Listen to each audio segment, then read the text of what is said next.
For many shall come in my name, saying, I am Christ, and shall deceive many. And ye shall hear of wars and rumors of wars. See that ye be not troubled, for all these things must come to pass, but the end is not yet. For nation shall rise against the terrible events of September. And there shall be famines and pestilences, and earthquakes in divers places. All these are the beginning of sorrows. I am concerned about avian flu.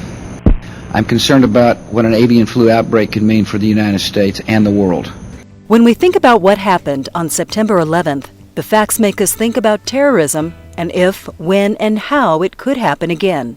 When we read about outbreaks of H5N1 bird flu virus in birds in the past few years around the world, it leads us to think we're facing the beginning of a pandemic, an event that could indiscriminately kill millions of people all around the world. Could terrorists use the highly pathogenic H5N1 bird flu virus as a bioterrorist agent? Everyone in the world is talking about bird flu, but most scientists, doctors, and politicians in the United States don't want to talk about this matter. There is an economic issue. Drug, oil, food, and finance companies control the United States. They control our economy. They control our politicians. There's not a democracy in the United States. Corporations make laws and dictate the rules for our lives. KFC, Tyson, and Butterball don't want you to know about bird flu. They spend millions of dollars in marketing, public relations, and advertising. These corporations and congressional members in D.C. have great connections and often promiscuous relationships. Media cannot blame only Republicans for these unhealthy partnerships. When Bill Clinton was governor of Arkansas, where Tyson, the largest American meat producer, is based, there were allegations of influence peddling in the state government, aggravated by the fact that the governor's wife, Senator Hillary Rodham Clinton, also served as a lawyer for Tyson.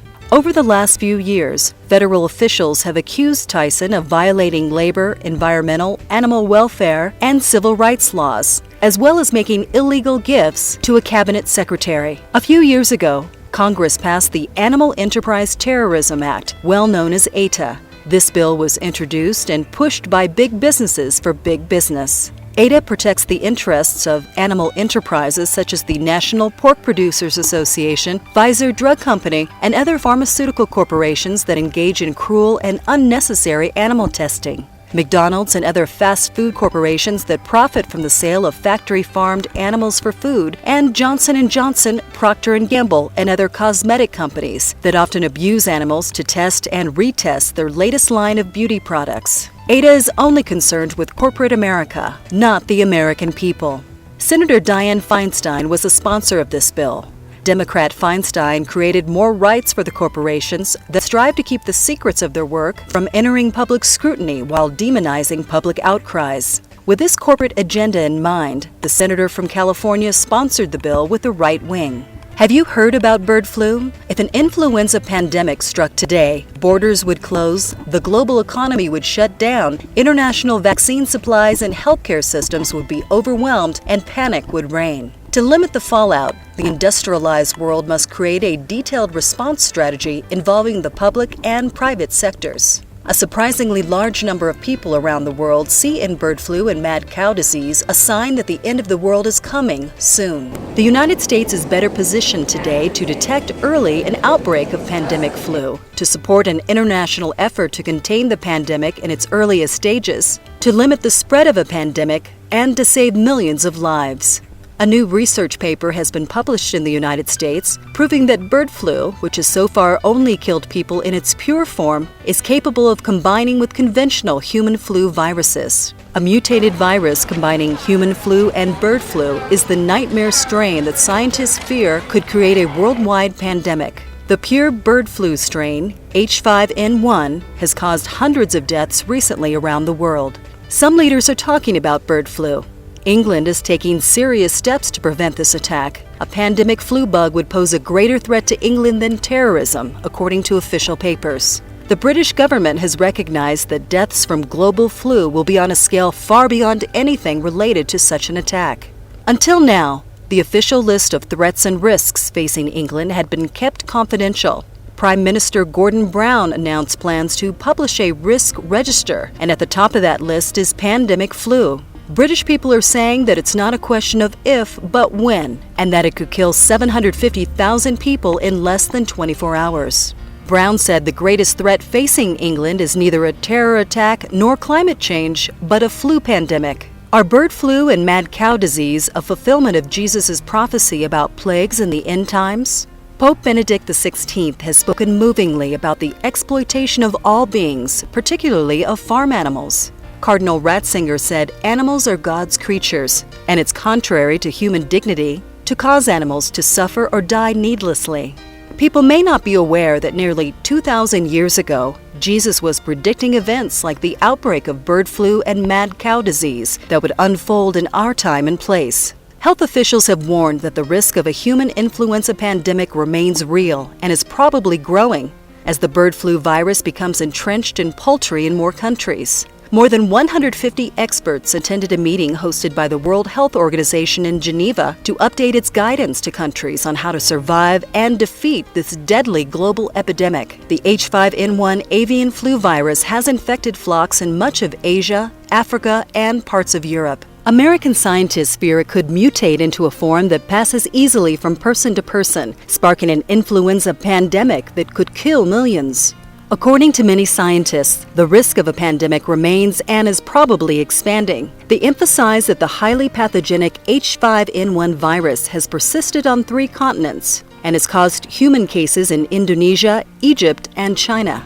Scientists have realized that the spread through migratory birds hasn't stopped.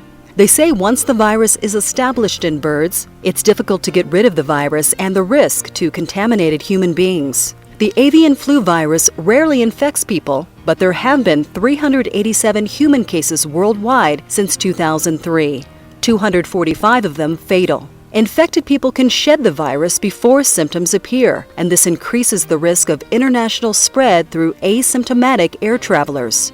Most countries have drawn up pandemic plans, but the level of preparedness varies. 16 companies are working on vaccines to prevent bird flu infection in people. Most British scientists accuse the British government of being very relaxed. They're also critical of the government's optimistic attitude to a potentially devastating pandemic, comparing it to the complacency over bovine spongiform encephalopathy, or BSE, commonly known as mad cow disease, MCD, a decade ago. British scientists say the number of deaths has been greatly underestimated. They expect the flu, like the 1918 pandemic that killed more people than the First World War, to cause the deaths of many people from pneumonia. Experts warn that illness in health workers could be the first sign the disease has begun to be infectious in humans, bringing a pandemic much closer. Pandemics occur when a new virus spreads rapidly among people with little or no immunity. In the U.S., Minnesota is taking serious steps to prepare for the attack. The state has stockpiled about 85% of the antiviral medication it's entitled to buy from drug companies to prepare for an avian flu attack. Minnesota has already spent more than $4 million on antiviral drugs. U.S. and other Western intelligence agencies are working with highly classified information indicating Al-Qaeda and Al-Qaeda-linked terrorist organizations are planning attacks using biotechnology. These plans are said to call for squads of suicide-willing terrorists who would deliberately infect themselves with a human-transmittable strain of bird flu or a human-transmissible form bioengineered to be easily passed between humans, and then to spread the virus as widely around the world as they can by traveling on one international flight after another. While in the United States, investigators from People for Ethical Treatment of Animals, or PETA, documented numerous acts of egregious and sadistic cruelty to animals at a Butterball turkey slaughterhouse in Ozark, Arkansas. A terror-exacerbated